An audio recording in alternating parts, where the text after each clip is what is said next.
शामली विधानसभा में कांदला के व्यापारी क्या मानते हैं कि अब की बार किसकी सरकार और 5 साल के दौरान योगी सरकार के कार्यकाल को कैसा आंकते हैं, वो इनसे बातचीत में करूंगा।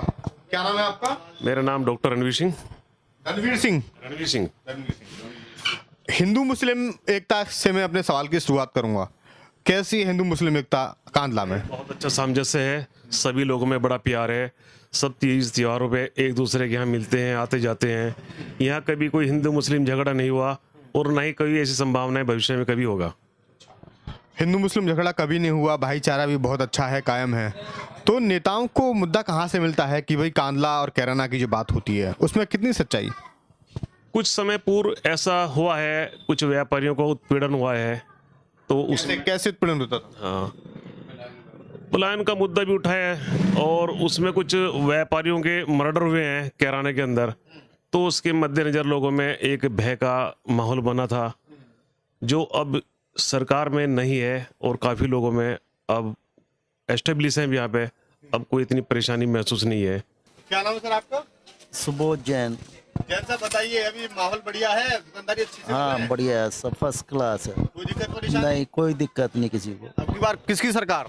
बीजेपी की। बीजेपी की सरकार। चलो भाई साहब। हाँ, क्या नाम भैया? क्या नाम सर आपका? श्याम। श्याम जी। श्याम। अब की बार किसकी सरकार? भारतीय जनता पार्टी। भाजपा की सरकार। हाँ जी। तो बराबर में मस्जिद है, कोई दिक्कत तो नहीं होती? कोई परेशानी नहीं है, कोई परेशानी कोई दिक्कत नहीं है आज तक। हिंदू मुस्लिम एकता बढ़िया बिल्कुल बिल्कुल बढ़िया, बहुत अच्छा। बहुत बढ़िया है। हाँ जी, ये मिले हैं हमें। क्या नाम है आपका? फरमान। फरमान भाई बताओ, जी अब की बार किसकी सरकार बनती है बताओ? अब की सरकार हाँ। भाजपा सरकार। चावल भी टॉप तुल्ले, जब्बे भी टॉप बज रहे हैं, दालें भी सही तुल्ले ही हैं, कोई वही नहीं हो रहा है। सामने बीजेपी वाले खड़े इसलिए बीजेपी की सरकार कह रहे हो कैसे?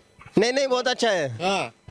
बहुत अच्छी हिंदुओं के लिए भी है, मुस्लिमों के लिए भी है। मुसलमानों के लिए भी। कैसे बताओ, थोड़ा सा बताओ लोगों को। गुंडागर्दी खत्म हो गई है, हाँ। सामान सबको बढ़िया मिल रहा है। मुसलमानों का उत्पीड़न तो ना हो रहा, इधर तो आओ। हाँ, आप बताओ। मैं क्या बताऊं? हाँ, कोई है? ये मुस्लिम है, इनसे ही बात करते हैं। हाँ जी। जाऊं जैसे चचा बोल लेंगे वैसे, क्या नाम है तो नहीं दबाव में आ रहे हैं क्या आप? दबाव में आ रहे हैं? नहीं, क्या बात कर रहे हैं, हम तो शुरू से हैं, 30 साल से हैं। वाले खड़े हैं सामने से, दबाव में आ रहे हैं? 30 साल से बीजेपी में हैं। 30 साल से बीजेपी में? 30 साल से बीजेपी में। अच्छा, पुराना हाँ जी, BJP पुराना है, पुराना है। अच्छा, कोई ऐसा भी आदमी होना चाहिए। हाँ हाँ, मैं कह रहा हूँ कानून व्यवस्था के मामले पे जो बातचीत हुई और कहा कि भी मुसलमानों का उत्पीड़न हो रहा है सरकार में, लगता है गलत, बिल्कुल गलत है ये बात। और कुछ व्यापारी से जानता हूँ कि इनके मन में क्या है कि अब की बार किसकी सरकार? किसकी सरकार? योगी सरकार। योगी सरकार। क्या नाम है? अमित जैन। मतलब बोर्ड जो है वो इसके नाम पे जाएगा कि बीजेपी हिंदुत्ववादी पार्टी इसलिए जा रहा है, विकास के नाम पे जा रहा है? दबंगबाजी को बंद करने के नाम पे जा रहा है। जो सुशासन चल रहा है ना, जो बदमाशबाजी बंद होगी, मर्डर होगी, वोट तो इसलिए जा रहा है, बीजेपी की वजह से नहीं जा रहा, सिर्फ योगी की वजह से जा रहा है। योगी का काम करने का जो तरीका है, जो एक्टिव पना है, उसकी वजह से वोट जा रहा है। कुछ और व्यापारी से बातचीत करता हूँ। ये ज्वेलर्स है, जतिन ज्वेलर्स। तो सबसे बड़ा जो खतरा रहता है वो आभूषण विक्रेता जो रहते हैं प्रदेश में, उनको रहता है, क्योंकि सबसे ज़्यादा जो खुला हुआ जो माल रहता है उन्हीं के पास रहता है। और हमेशा जो डकैतियाँ डाली जाती हैं या हत्याएं की जाती हैं, सबसे ज़्यादा सोने के, चांदी के आभूषण व्यापारियों के साथ में घटनाएं घटित होती हैं। क्या नाम है आपका? अभिषेक जैन। तो जैन साहब बताइए, खुले रूप से बैठे हैं, तो कोई गाड़ भी नहीं है आपकी दुकान पे, प्रतिष्ठान पे अधिकतर? हाँ, अब तो जरूरत ही नहीं, जब से योगी आदित्यनाथ जी हमारे मुख्यमंत्री जी आए हैं, जब से कोई जरूरत नहीं है किसी गाड़ी की, कुछ नहीं। अच्छा। हाँ, भाई साहब इतना बुरा हाल था हमारे यहाँ कि हमें वहाँ तक सामने तक जाने में ही दिक्कत सी महसूस हो गई थी। पर अब कहीं कोई से कैसे घूम लो, प्रशासन इतना अच्छा चल रहा, वही प्रशासन है यार। अच्छा, कभी आपके साथ में एक घटना घटित हुई कि कोई डकैती करने आया हो? चोरी थी समाजवादी की सरकार में, हमारे बाजार में जो है यहाँ चोरी हो गई थी, उन्हीं के जो जिन ज्वेलर्स के यहाँ चोरी हुई थी उन्हीं के खिलाफ मुकदमे दर्ज हो गए थे। अच्छा, चोरी भी उनके यहाँ हुई और उन्हीं के खिलाफ मुकदमे हुए थे। और यहीं कांदले की बात है, बाजार की बात है, हमारे धरना भी हुआ था, कोई पूछने वाला भी नहीं था। अच्छा, तो 2017 के बाद में परिस्थितियां बदली यहाँ पे, 13 के बाद में बदली हैं? 2017 के बाद में लॉ एंड ऑर्डर तो अच्छा हुआ है, परिस्थिति जो है 2013 के बाद तो इतना मुश्किल हो गया था कि बस एक बार समझ लो कि सांस लेना मुश्किल सा था। इतना दमन हुआ था यहाँ व्यापारियों का, दमन। जिसे कहते हैं, लैंग्वेज समझ लो, दमन दमन हुआ था हमारा। लेकिन मेरी कांधला में मुस्लिम वर्ग के लोगों से बातचीत हुई, उन्होंने कहा कि पलायन जैसा मुद्दा कभी था ही नहीं, जिन लोगों को रोजगार नहीं था यहाँ पे। था नहीं, ये तो गलत कह रहे वे।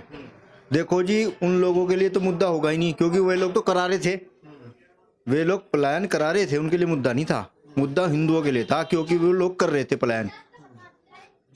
हाँ, नहीं तो वो लोग कहते हैं ना कि पलायन जो हुआ वो केवल रोजगार नहीं है कांधला में, इसलिए हुआ। अब एक बात बताओ, कौन सा रोजगार अब 5 साल में बढ़ गया, कौन सा गया 5 साल में? पूछो, 5 साल में एक भी परिवार नहीं गया यहाँ से। बाजार खुला पड़ा, किससे पूछ लो ये बात को। ये जो गए सब जो है समाजवादी की सरकार में गए, इतना बुरा हाल था। चिट्ठियां आवे थी लोगों पे, दुकान खुलते ही नोटर लगे थे, कभी किसी पे चिट्ठी आ रही, कभी किसी पे चिट्ठी आ रही, रंगदारी की। इतना बुरा हाल था। अभी आपके साथ कोई एक्सपीरियंस हुआ, कोई बताएंगे, कोई हुआ हो तो? हमारे साथ तो ये हुआ, हमारे एक यहाँ जैन परिवार थे कांदले में, पूरा परिवार चला गया मकान बेच के भी। चिट्ठी आई थी उनके, थाने में भी रिपोर्ट हुई थी उनकी। चिट्ठी क्या आई थी? रंगदारी की। अच्छा, पैसे की डिमांड की गई। हाँ, 10 लाख रुपए की। आखिर मकान बेच के चले गए वे यहाँ से। थाने में भी लिखा हुआ है, तो ऑन रिकॉर्ड है, तो कोई नाट नहीं सकता। क्या नाम है आपका? मेरा नाम सचिन जैन है। हाँ, तो जैन साहब, क्या माहौल है, कितनी शांति है और कैसा सरकार को आंकते हैं? ये देखिए, जब से योगी सरकार आई है उसके बाद से यहाँ पे पूरी तरह शांति है। बिल्कुल किसी तरह का कोई भी, मतलब पूरी सुरक्षा दी है इस सरकार ने हमें, और पूरा आराम से हम व्यापार कर रहे हैं। इससे पहले व्यापार करना बहुत टेढ़ी खीर थी यहाँ पे। यहाँ से लोगों का जाना हुआ, क्यों जाना हुआ, क्या कारण हुए, वो लोग अगर हम उस अतीत में जाएंगे तो डर लगता है। और योगी सरकार के आने के बाद तो कोई दिक्कत ही नहीं। माहौल क्या था, जरा बताइए। डर लगता था, असुरक्षा की भावना थी, लड़कियां निकल नहीं सकती थी, बाजार से छेड़खानी होती थी, और हम लोग भी शाम को 6 बजते ही अपना दुकानें बढ़ाते थे और चले जाते थे। अभी कितने वक्त तक दुकानें खुल रही हैं आप? 8:30 बजे तक। अब तो आप 10 बजे तक बैठिए, आपकी मर्जी के ऊपर बात है, आप जिस समय तक चाहे बैठ सकते हैं, कोई दिक्कत नहीं है किसी भी प्रकार की। तो आप क्या कह रहे हैं कि पिछली सरकार में, समाजवादी पार्टी की सरकार में, हिंदुओं को टारगेट किया जाता था क्या? देखिए, कुछ जो बदमाश होते हैं, कुछ बदमाश जो होते हैं, ये तो मैं नहीं कहता कि हिंदुओं को, व्यापारियों को टारगेट किया जाता था। व्यापारी टारगेट में था, आप पैसे लेके कहीं जा नहीं सकते थे। अब क्या है, आप पैसे लेके जैसे मर्जी जाइए। हम तो व्यापारी के बारे में बात करेंगे, हिंदू मुस्लिम के बारे में तो इसमें कोई व्यापार बढ़ रहा है, घट रहा है? नहीं, व्यापार बढ़ा है जब उसके बाद। हाँ, कस्टमर बाजार में आराम से आता है, उस समय घबराता था, डरता था आते हुआ। अब कोई दिक्कत ही नहीं है किसी को भी किसी प्रकार की। तो आपने देखा कि कांधला में रहने वाले सारे जो व्यापारी हैं या आम वर्ग के जो लोग हैं, उनका मानना है कि कानून व्यवस्था के मामले में सरकार अव्वल रही है, और कहीं ना कहीं जो पहले रंगदारी आदि की जो बात होती थी, पहले लूटमार होती थी, झपटमार होती थी, उन मामलों में बहुत सारी कमी आई है। तो कांधले की जो प्रतिक्रिया है वो प्रतिक्रिया मिलीजुली प्रतिक्रिया है। लोग भाजपा को सपोर्ट कर रहे हैं, सपा को भी सपोर्ट कर रहे हैं। आने वाले 10 मार्च में ही पता पड़ेगा कि भारतीय जनता पार्टी की सरकार बनेगी या फिर समाजवादी पार्टी का परचम लहराएगा।